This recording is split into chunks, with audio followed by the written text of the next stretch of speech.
As we get started this morning, just a reminder, the questions are going to come from these cards that have been given to me and will come hopefully throughout the afternoon.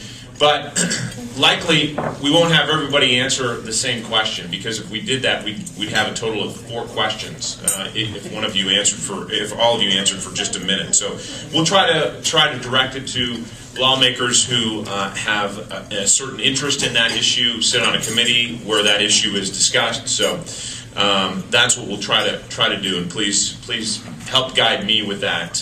Don't feel like you have to weigh in on every question.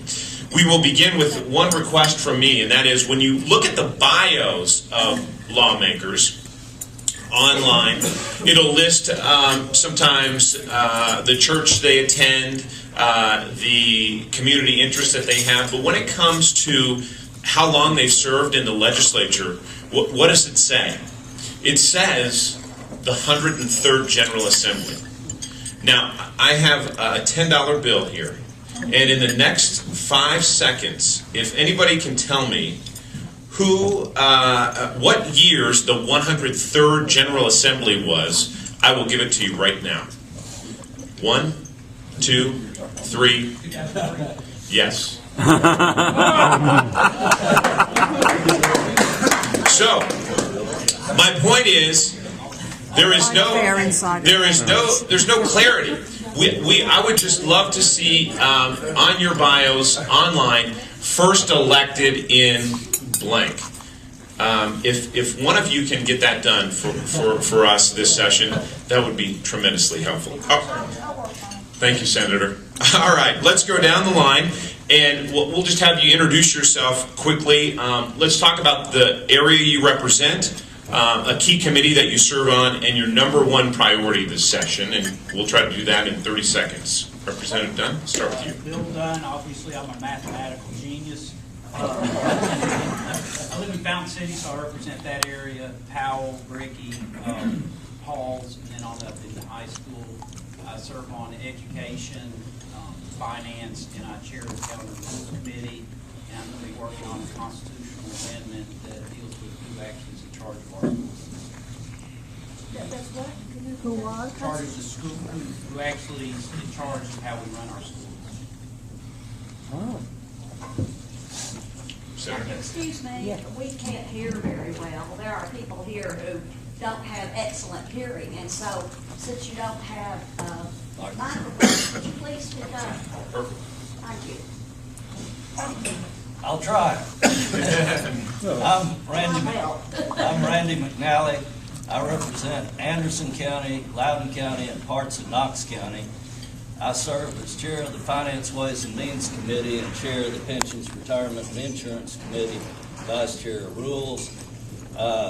The top priority I have this year is passing the only bill the legislature has to pass, which is the appropriations bill, and making sure that it's structurally balanced and meets the needs of the people of Tennessee. In lay terms, that's the budget. So, I'm Senator Becker and serve between Senator Briggs and Senator McNally. We serve all of Knox County. I actually have the biggest land mass. That was the best part, though. You got the best part. Okay, I don't know. I got something, but I got the best people. I actually, even though I'm just in Knox County, I touch 6 counties. I go, I wrap all around Knoxville. I have a combination of urban, rural, suburban, inner city, and it's just an honor to serve. I serve on the Health Committee, the Transportation Committee. I chair the Senate Calendar Committee, so we've got that covered in both houses. And my number one priority this year is, and it's something I've worked on, is the issue of the full practice authority for advanced practice nurses. And we've been working for a year and a half now with the Tennessee Medical Association, the Tennessee Nurse Association, on a compromise coming together to see what is really the right solution there.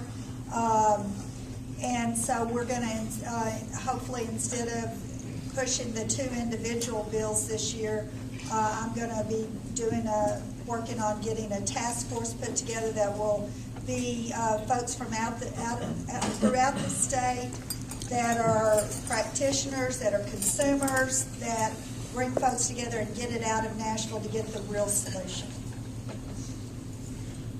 I'm Senator Ken Yeager, and I have the 12th senatorial district. I live in Kingston, and I have 7 counties. I go from Ray County at the Chattanooga city limits all the way up to the Kentucky state line. I have Ray, Roane, where I live, Morgan, Fentress, Scott, Campbell, and Pickett. In many ways, particularly Campbell, Morgan, and Roane, very tied culturally, economically to Knox County.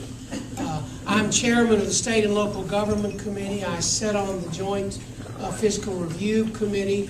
I'm a member of the Environment and Agriculture Committee. And some of the things that I'd like to work on this year are involved through my committee work in state and local government, to continue to work with local government to make sure that that bills that go through don't have unintended consequences or impacts on your local government. For example, unfunded mandates. And then one area I'm spending some time on this year is to continue to work with the Department of Corrections, which my committee has jurisdiction over, to work through some of the issues that the department is facing this and in future years. So those would be some of the things that I'll be doing. Yes, my name is Richard Briggs, and I represent the part of Knox County that's not represented by Senator McNally and Senator Becky Massey. I'm on the Health Committee and the State and Local Government Committee. Every time it looks like I'm actually the second vice chairman of that, and every time it looks like my attention's wandering during the meeting, my chairman, Senator Yeager, reminds me I'm just one heartbeat away from the chairmanship. So. But my particular interest seems to be stray dogs and losing causes. So if I could do one thing, which is probably going to be very difficult this year, I'd like to bring health care to another 300,000 of our fellow Tennesseans. Yay.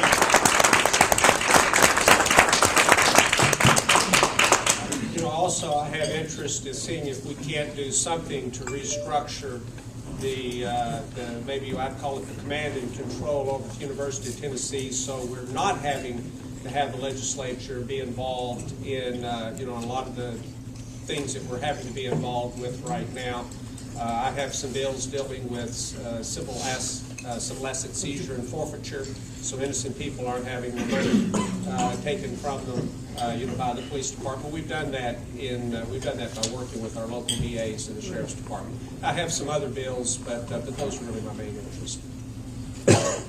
My name is Jimmy Matlock, and I serve the 21st District, which is most of Loudoun and Monroe counties. I actually live in Lenore City, and I chair the Transportation Committee of the House, serve on the Insurance and Banking Committee and the Calendar and Rules Committee. And the emphasis for me, I think this year will be just working inside those committee structures and trying to make them more efficient and hopefully more responsive. I'm Roger Kane. I represent the 89th District, which is the Karnes, Hardin Valley, Ball Camp, Farragut, Northwest Knoxville, basically. I serve on the Insurance and Banking Committee and the Education Committee. I'm the chair of one of the 2 education subcommittees. I seem to get broad brushed pretty well with the Lady Vols issue, but my major bill that I really was working on this year, we have got in our public schools, physical activity is down to 45 minutes a week. It is something that is not tested on. Therefore, when administrators and principals have to find ways to increase the other educational elements, PE gets cut. We're looking at doing this as a grant to 9 of our schools in the 3 different grand divisions who have the highest BMI and diabetes rate, and try to give them resources and assets in order to expand their PE programs at that location.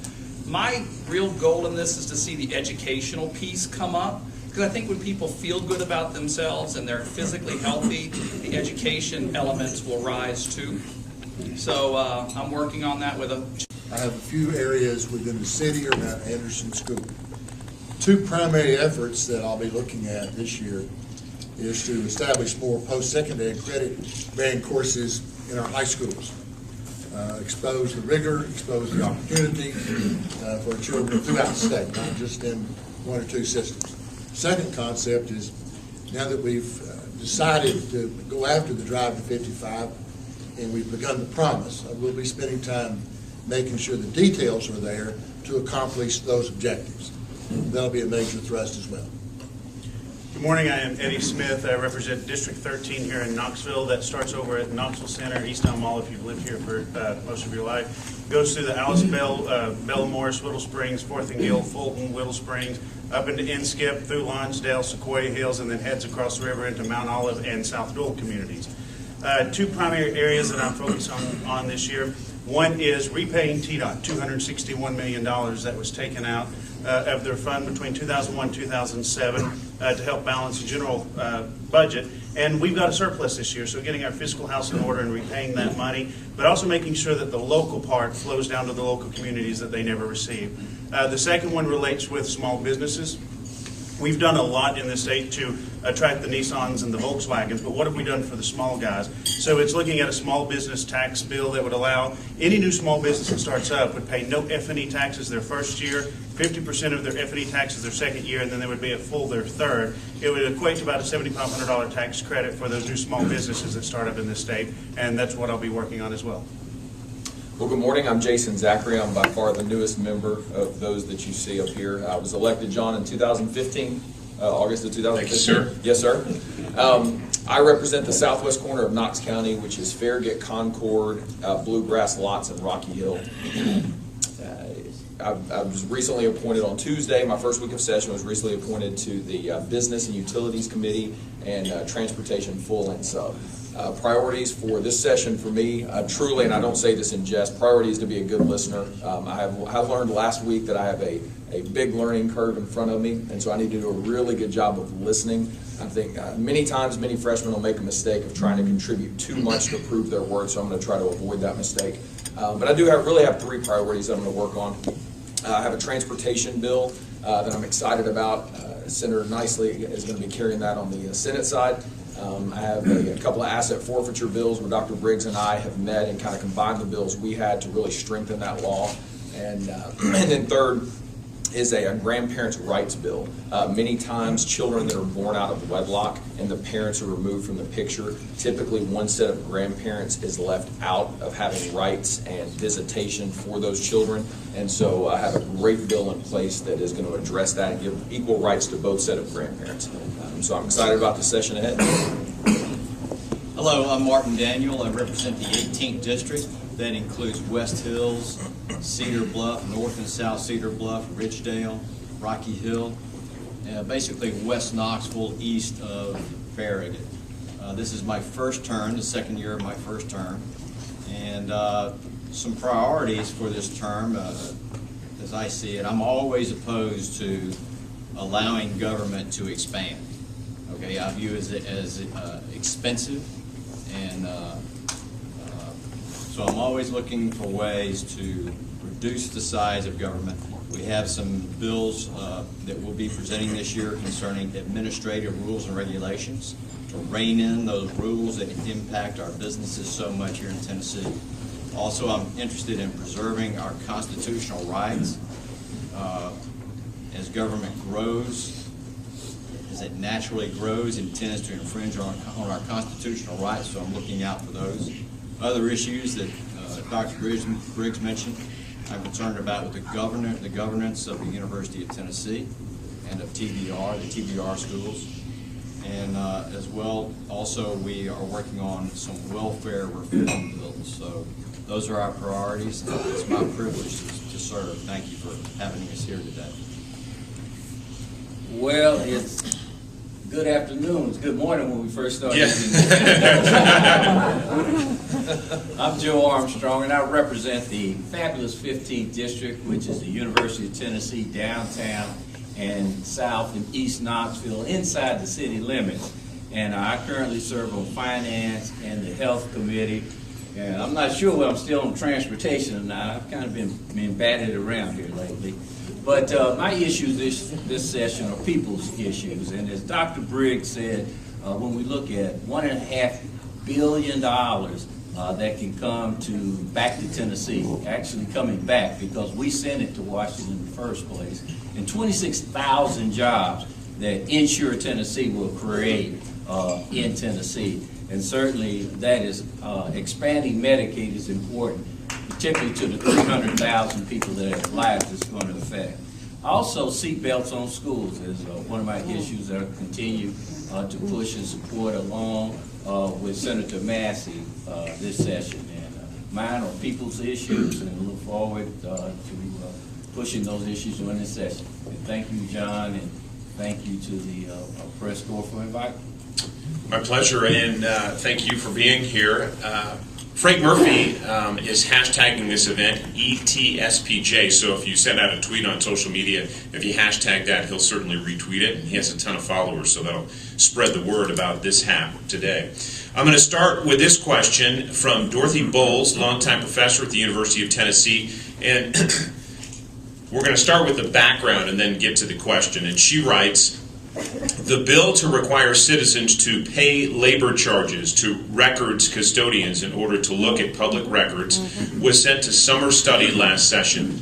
The results of that summer study revealed that, number one, citizens are overwhelmingly opposed to new fees. Number two, the charges imposed 8 years ago for labor charges for copies of public records have become an impediment to transparency. Number three, the claim by the School Board Association that record requests have become too costly and burdensome was not supported by the survey to record custodians. 2/3 of offices said they received no more than one request per month. Only 5% reported receiving 21 or more inspection requests per month. And number four, large requests often come from political opponents, not from journalists or citizens. So her question is, in light of the results of the summer study, would you support a bill to impose labor charges for inspection of public records? And I think it may be best here if we just offer a show of hands for those who would favor that bill or oppose that bill, and then we can get into the discussion. So in light of the results of the summer study, will you support a bill to impose labor charges for inspection of public records? Raise your hand if yes. And by inspection, you mean just to look at them? Just to look at them, yes. Say the question again. Sure. After this summer study, will you support a bill to impose labor charges for inspection of public records? Yes, raise your hand. No, raise your hand. Okay, it looks like everybody. Yes, That's just you certainly may. that's in my opinion. Fire away, yes, please. I don't have too much more to say than what you have already done, but that bill is in our committee, and we sent it to summer study, and I've just gotten my report and haven't read it all, so I appreciate the summary you gave us today. But I came out of local government to serve in the state senate, where we dealt with records requests on a regular basis and compliance with the open meeting law, and I never felt them a hindrance at all. And in fact, I always thought they were a help to us. And I do think there's a reasonable charge counties can make whatever they charge for copies. But to ask to charge labor to look up something is really would have a chilling effect on people's right to know. And after all, the government belongs to the people. It's really their documents. So I'm hopeful that with this report that we'll be able to work with the sponsor of the bill, who's a good person to work with, and work something out that everyone can live with. Thank you, Senator. And Representative Dunn, were you going to add something? Yeah, I've been working on a piece of legislation. It started out looking at what personal information is available to the public. We already had in the state code that you couldn't really release social security numbers. Obviously, with identity theft, there's other things that need to be covered also. And anytime you work with a piece of legislation, you try to anticipate who's going to have an interest in it. And obviously those who are for open government and open records, I knew that they would be interested. So the bill has kind of evolved as it's gone along. It does have more things than social security numbers that are protected. but it still has the exceptions of when they would go out. But what came out of this in talking with the open records people is that we've gone ahead and we're trying to come up with sort of a statewide policy. Because what we're seeing is in different counties, different cities, different departments, people are saying this is how we do open records. And sometimes you're not even sure who is in charge of it. So out of the whole bill, it's going to say no later than January 1st, 2017, every governmental entity subject to this section shall establish a written public records policy properly adopted by the appropriate governing authority. And it lays out the process for people making the request, the process for responding. It's still got the part in there that's in state law about charging for copies but not for labor.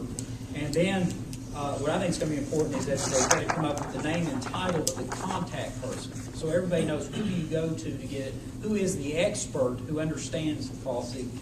And in developing this policy, there is an advisory committee on open government that a lot of people are meeting to sit on, and they are going to have time to submit written comments on what the Office of Open Records Council, they come up as the model policy. And this model policy cannot be any more expansive than what we already have now. In other words, these local people cannot make it any more burdensome than what we have. And so I think everybody's worked with this, and hopefully it'll move right through. Thank you for that clarification, Representative Dunn. Appreciate the background. Do you have a question on that? Well, wouldn't it be simpler if, let's just say, the county court clerk just included in his budget every year the cost of copies or, whatever, and save the people this cumbersome process of having to pay, and then they have to keep record or books on that? Wouldn't it be simpler just to require that county offices like the court clerk, the circuit court clerk, whatever, that they just include that in their budgets, and then there wouldn't be this discussion about it constantly? Well, that would be a local decision on whether they want to put it in their budget, and they would have to anticipate how much they think it's going to be. Well, of course. Each department would be different. Of course. Well, But the let's. state directs the local budgets. I mean, the state has such an input in local budgets anyway. Nope. But, oh, come on.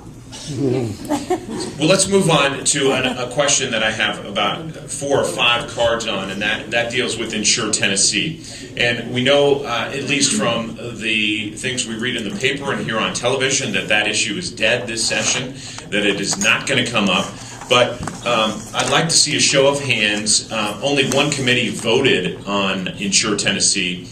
Two committees, thank you, Senator, voted on Insure Tennessee last session. In its form last session, how many of you supported Insure Tennessee? And how many of you opposed it? Okay, Senator Briggs, you helped carry that legislation, so let's start with you and tell us the status of Insure Tennessee, if you think it could come up this session, and what the future may hold for that issue, and then we'll go to an opponent. I don't know if it'll come up this session or not, but I think pretty much the consensus is that even if it does come up, it's not going to go any further than it went last year. There's several reasons. We have a presidential election coming up. We don't know whether a year from now we're going to have a Democratic or Republican president. Some of the Republican candidates have already pledged to look at the possibility of having block grants, which I think would be much more palatable to the legislature, even in its present form. It's also an election year where all the people in the State House of Representatives are up for election, half the senators are up for election, and generally, in historic terms, we don't take up highly controversial issues during election years like this. So I think that probably what the strategy will be for those of us that are for Insure Tennessee is just to keep the thought alive, carrying on into 2017. And if we really remember what this is all about, is trying to bring health care to those that don't have health care. And if we have another program by a different name, it may be, if we have, particularly at the national level, we have a Republican president, it may be called something different, it may be financed in a different way. But I think we have to keep, for those of us who advocate for people who don't have insurance, we need to keep our eye on the target, and that's getting health care and insurance for the people that don't have it. Representative Smith, I think you raised your hand on the opposite side. No, I did not. Oh, I'm sorry. Who would? Yeah. Okay, Senator. Take the middle ground. The bill had mentioned, I lived through TennCare. I was the only person in the Senate that voted no on allowing Governor McWhorter through legislation to go ahead and negotiate a waiver with the Clinton administration. And it turned out that we had very little control over that program. And what you'd like to see as a member of the Finance Committee, or actually any of the legislators, you'd like to see predictability and the ability in tough times to dial back programs.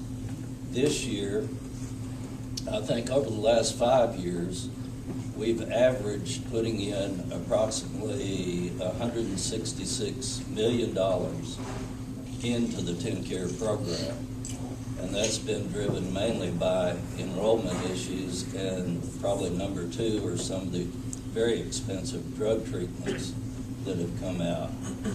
But we have little control over that population. Were Congress to change the Affordable Care Act and make it more like a block grant to the states, where we could provide insurance to individuals, and that in that way control the amount, the deductibles and premiums and things like that, I think it'd be a far better program. Congress, when they passed the Affordable Care Act, unfortunately gave supplements to individuals above 100% of the poverty level. And I think in Tennessee it's somewhere around $11,700 a month. And it goes up to around 47,000. I said a month, a year. 47,000 a year, and 11,700 a year. But they provided no benefits to individuals below the 100%, and that was a real fallacy in it. They had a provision that if the states did not cover those people under their existing Medicaid programs, then the federal government could remove Medicaid funding from the states, the entire Medicaid fund. And the courts, I think very rightly, ruled that that type of heavy-handedness in dealing with the states was unconstitutional. And that's what left the gap. And in Tennessee, we'll probably this year, I think we'll put at least $166 million, if not more, into the program. And when you're looking at an overcollection from the previous year of $350 million, that's pretty close to half the amount. We still have other things that we have made commitments to fund, such as the BEP. We'd like to give employees at least a cost of living raise. We have some of the other big items, the higher education. To the extent we don't fund higher education, people pay more in tuition. So in all, we've probably got, if you just look at inflationary factors in state government, it's probably in the range of 400 to 450 million. And the big chunk of that is going to TennCare, which we have difficulty controlling. We're going to leave that issue. Yes, ma'am. Could you tell us who you represent, just so the lawmakers know? I represent the 300,000 people that still don't have insurance, and some are so ill that they're going to die in the next year. I don't know about the accuracy of all your figures, Mr. McNally, because I also volunteer to enroll people in the Affordable Care Act. And Joe Armstrong made the most important point when he said that this state would receive $1.5 billion, which should erase any of these figures that you're coming up with about how much Tennessee has to contribute to TennCare or Medicaid.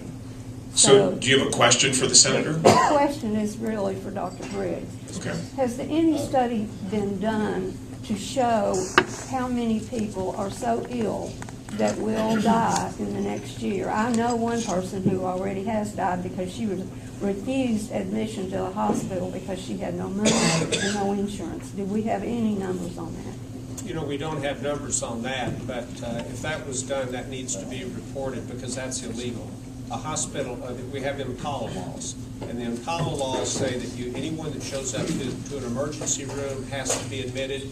Also, if we get telephone calls from Kentucky or Western North Carolina or anywhere from an emergency room, and they say we have someone who has an illness that we can't take care of in our small emergency room, we want to send it to Knoxville. By law, we are required to take those, or the hospital can lose all of their federal funding through Medicare and Medicaid. Well, Let me just answer you. The answer is we don't have reliable numbers because people cannot be turned away. Now there are.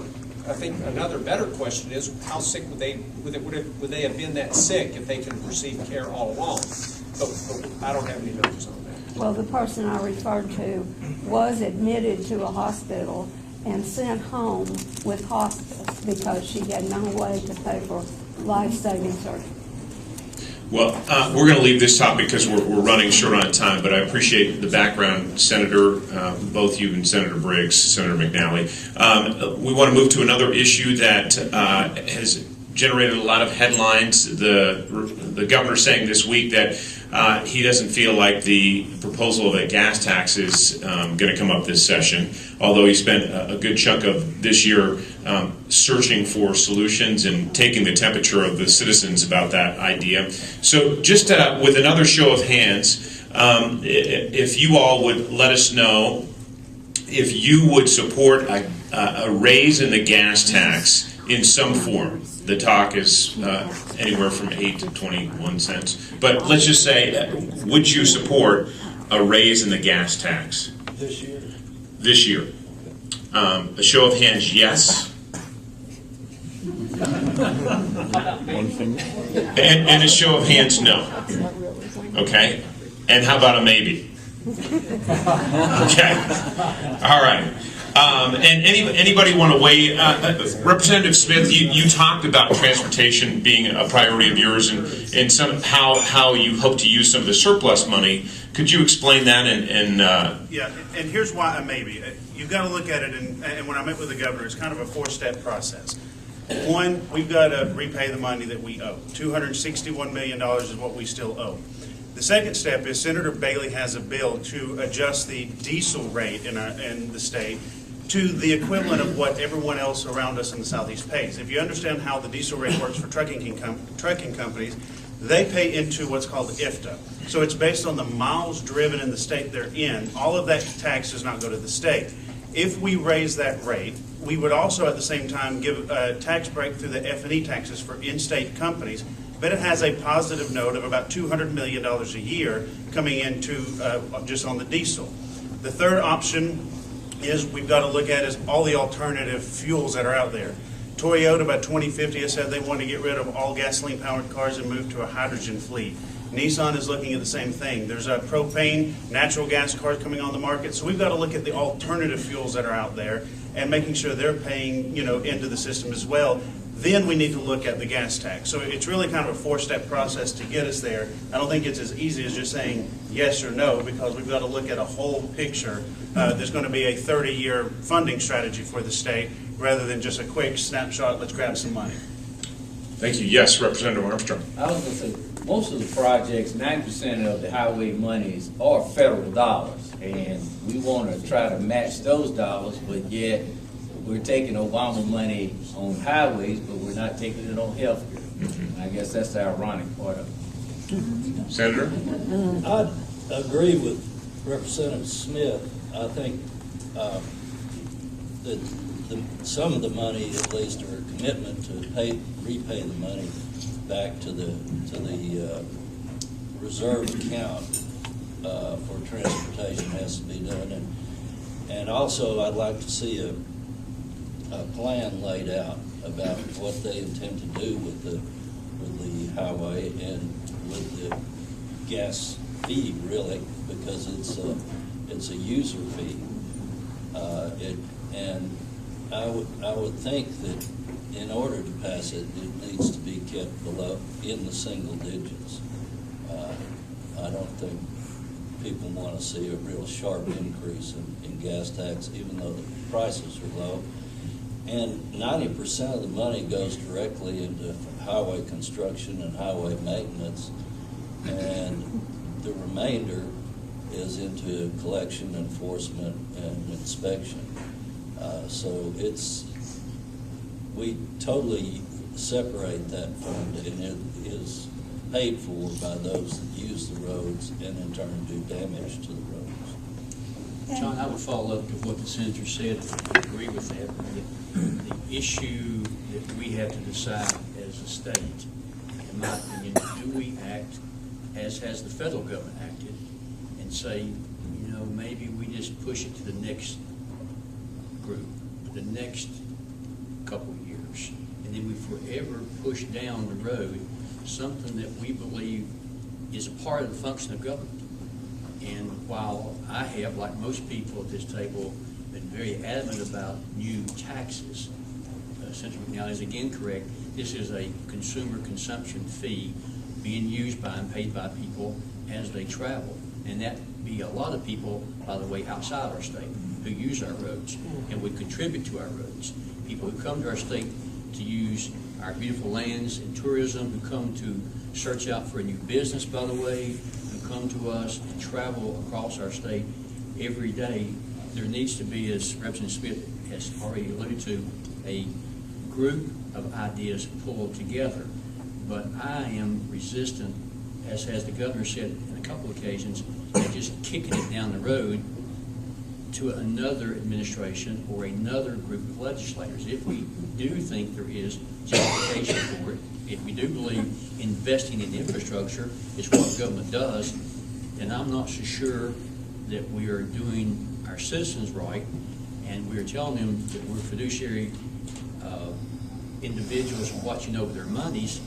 Maybe that we need to consider that. I think in Tennessee we've had so many good things happen from an investment standpoint, people wanting to be here with us, businesses and individuals, that we need to look at this as an investment in economic development as much as we do in infrastructure for roads. So I think that's a big part of why I would be open-minded to the maybe column.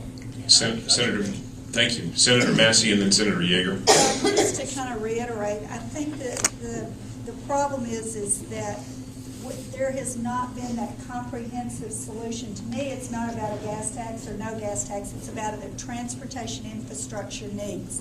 And it is a multi-pronged thing, and I would like to see the multi-pronged solution as opposed to, there are going to be some piecemeal things that happen this year, but I would personally like to see that multi-pronged solution. But, if we don't ultimately fix up our roads, we are all going to be paying for it in car repairs. So it is something that is going to have to happen, but until that solution is put total solutions on the table, because a lot of talk is about the gas tax, but it's more than just the gas tax. And I think we've got to come up with that multi-pronged solution that is comprehensive, that will carry us forward. Senator Yeager. One facet of the debate that hasn't been discussed much is the impact on local governments as well. Local governments receive a portion of the gas tax that funds their road or highway departments. And the local governments are experiencing those declines in revenue as well, which of course some counties or cities put additional money into their road program, which may result in an increase in the local tax rate to compensate for the loss of revenue. So this affects local government as well. And I might add, although it's not as big an issue here in Knoxville proper, but you get out into some of the neighboring rural counties, the only revenue those highway departments have are the gas tax. So they're really in a problem. But local governments are adversely affected by this as well. So let's move from gasoline to guns. This is a nice transition. A couple questions on this. This is from the Knoxville Focus, and they ask, what do you think of open carry of guns in public schools? And let's show hands. How many of you would favor open carry of guns in public schools? Yes. Teachers, students. What about resource officers? Whoever submitted this question from the Focus, I'm assuming they just say that's everyone. Is that correct? Yes. Not resource officers or security. Not resource officers or security, but teachers. Teachers, visiting parents. Teachers and parents. Staff. Anybody who could qualify. Is it fair to say anybody who qualifies for a carry permit? Okay. Anybody who qualifies for a carry permit allowed to carry it in a public school, how many of you would favor that? Okay. And how many would oppose that? Okay. Representative Armstrong, if you'd like to weigh in on the opposition, and then. Well, first of all, just go to any Chief Rouse, Knoxville Police Department. Go to Safety and Security at the University of Tennessee. Go to the school systems, get a safety officer. Ask them and find out their opinion. And they'll tell you the story, why not. And I support our law enforcement officers who are out here protecting our community. They're putting their lives on the line. They are against it. They're against guns on the university campus. They're against guns in parks. They're against guns in bars. And so am I. All right. Somebody who would support. Yes. Joe's a good friend of mine, but my county would be just the opposite. The law enforcement in Loudoun and Monroe County would tell you a qualified, competent individual would have solved some of these issues we've had across our nation, which, by the way, happen mostly in gun-free zones. Senator Bell has a bill that I'm aware of he's going to be bringing that would make this a public-private school differential. Private schools having the ability to decide themselves whether they choose to do it. Public schools will be entirely different. But if we represent our communities, and I think each of us do and or should, in my world, Joe, it would be completely different. Both law enforcement and the community would be for more care. All right, let's move to another issue because we're running short on time. And let's move to, this has to do with diversity programs at the University of Tennessee, and there were a couple of questions on this, and hopefully I can summarize this. But, and I'm not sure whose question this is from because it's not written down on the card, but how serious is the majority of the legislature about shutting down, is the verbiage used in this question, diversity programs at the University of Tennessee? So if there's a lawmaker on the panel who would like to weigh in on diversity programs at the University of Tennessee and the scrutiny you'd like to see this session, please let us know. Yes, Mark Daniel. I think I speak for everybody here in saying that we support diversity programs at any institution of higher education here in Tennessee. Okay, but they've gotten out of hand. It's gotten to the point where it's more than just racial discrimination, education, minority recruitment and graduation, complaints regarding EEOC and that sort of thing. It's gotten in, spilled over, it's taken on this whole life of its own. It's become a big bureaucracy. They're spending over $5 million per year at the University of Tennessee statewide on diversity programs. So they're spilling over into other areas such as transgender rights, gay, lesbian issues, that sort of thing. So I think we need. I think the diversity program has a function in higher education. It's just we need to make sure that it's acting properly. And what is the what function? I think for the audience, what role can the legislature play in dictating that? Is it putting a squeeze on the money, or is it directing policy? What is that, Senator? Well, and I know we all, a lot of us have been receiving a lot of comments from our constituents and people that live in our district. And there was a number of folks that just said, you know, the reaction was take away their money. But one of the things the Knox County delegation did meet, and we talked about this, and we felt like one of the ways is to bring light. What are the good things they're doing? What are their measurables? What were their goals? What are the things they're supposed to be doing? And how are they meeting those goals? And basically by bringing light to it. So we have requested that the joint education committees bring in the diversity offices across the state and say, are you meeting your goals? And bring everybody, all businesses and all organizations should have goals, and they should have, their measurables that they're trying to meet. And I think that is one of the ways. And obviously you've got the budget aspect, but I think more importantly is bringing light to it. What are you doing that is part of your goal, part of your measurables? What are your achievements? What are some things that maybe aren't working? And hopefully by bringing that light to it, it will get them more in line to doing the things that they really are their core values. Representative Dunn. Yeah, I was going to say, back when I was new in the legislature and I was looking at budgets and things like this, we kind of had a different kind of diversity program. It was called the WBIR desegregation. And Ron Ledbetter, who's an attorney, usually knows about this. And in the 60s, there was a federal lawsuit, and it was determined that the higher education had to spend certain money to get diversity. This wasn't just the University of Tennessee trying to attract more minorities. It also was telling Tennessee State University, which is a historically black college or university, that you have to attract more whites. And so as I looked at it, we were spending tens of millions of dollars, and in the case of Tennessee State University, it was actually getting worse. There were less whites that were going there. And nobody was asking questions or digging deep except for this newbie guy. And they just kept telling me, well, it's a federal lawsuit. And so I said, well, doesn't there come a time after 30 years that you can end the lawsuit? And to their credit, they finally said, well, gee, I guess we could. And so they went through the things, and the lawsuit was finally settled. And so I think in the debate we're having now, it comes down to we're spending tens of millions of dollars again for diversity. And I think a lot of people would say, what exactly is the goal? Are the goals being achieved? Is there a graph over time showing something happening?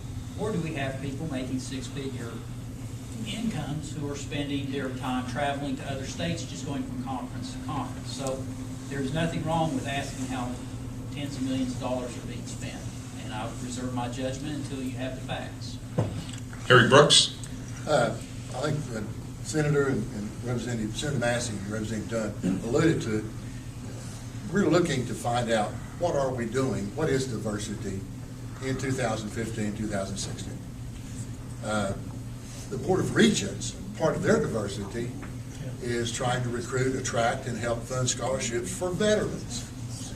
Now, I don't think anybody in this room wants to do away with that, but we've got to find out what it is we are doing and understand particular programs.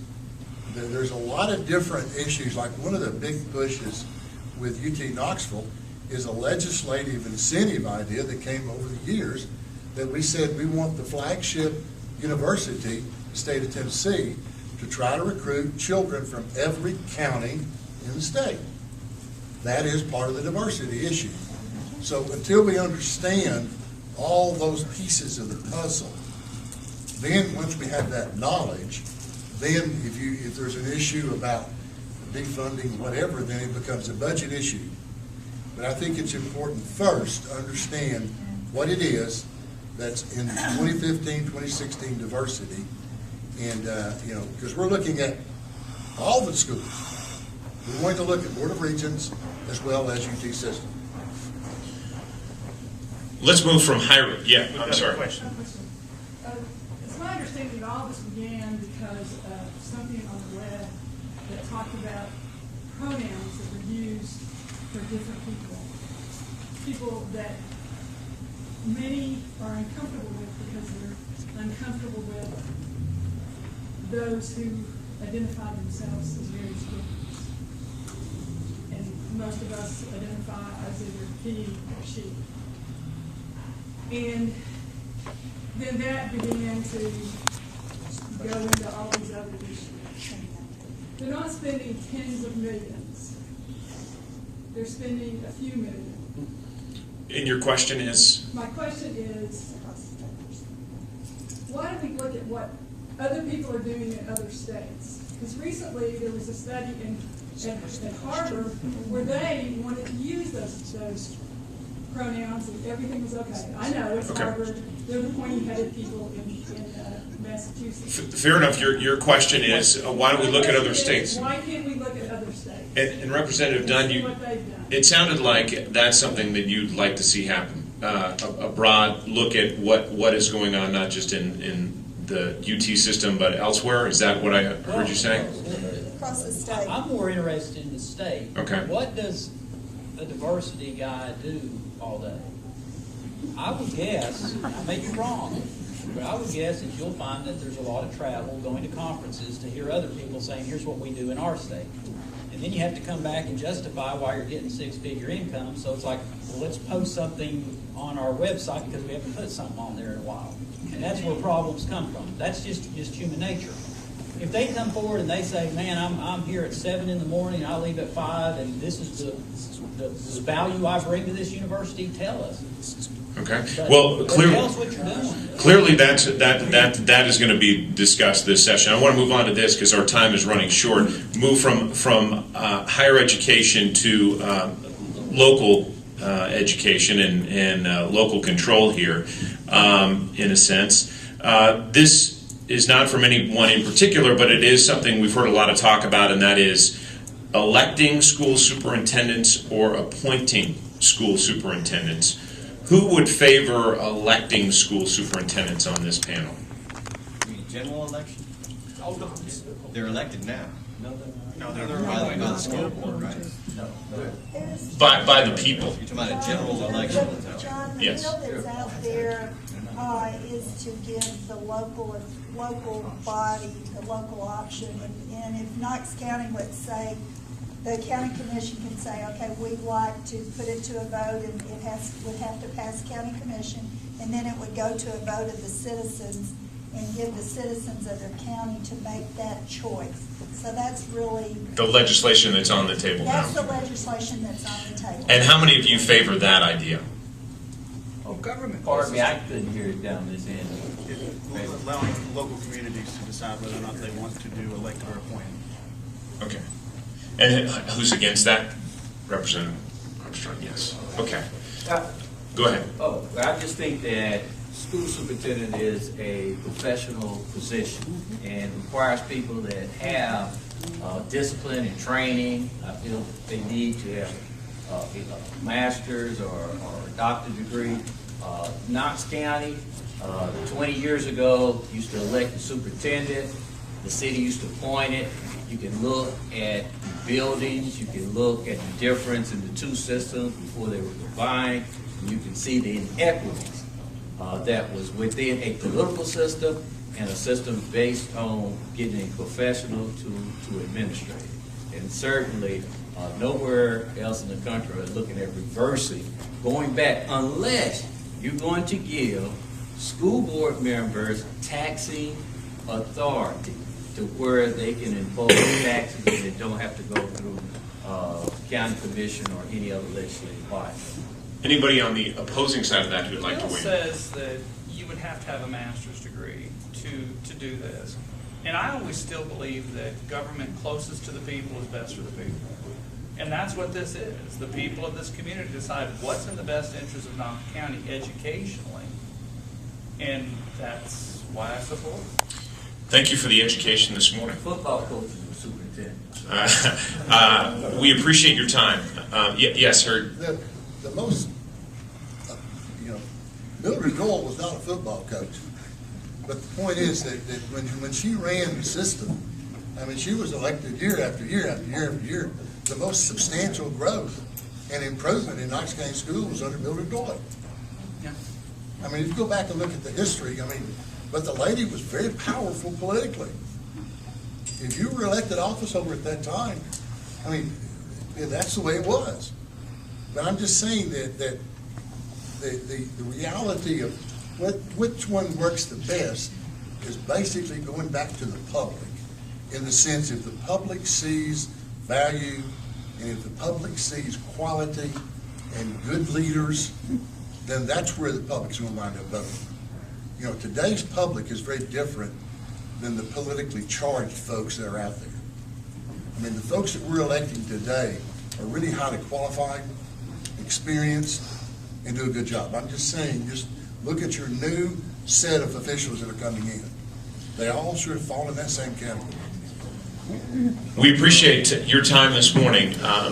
I just appreciate, no matter whether you disagree with these folks or agree with them, they have had the courage to run, and that says a lot about who they are and their commitment to serving the people of this state. So thank you very much for taking time out of your Saturday to join us.